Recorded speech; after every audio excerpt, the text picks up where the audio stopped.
Rosie's rain garden. Rosie had a passion for puddles. Every time it rained, she'd excitedly put on her boots and jump into every puddle she could find. But she noticed something. Lots of water would flow down the street, picking up litter and washing it into the drains.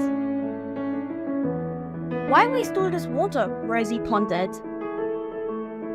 With a spark of inspiration and the help of her family, Rosie decided to create a rain garden in her backyard. She dug a shallow depression and filled it with local plants that loved water.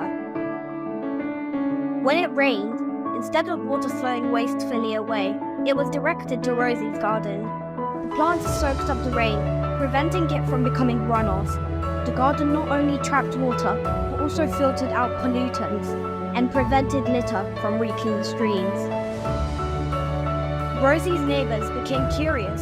It's a garden that drinks up the rain, she'd explain with a smile. Soon, many families in her neighborhood started their own rain gardens. Birds, butterflies, and even frogs found homes amongst the lush plants.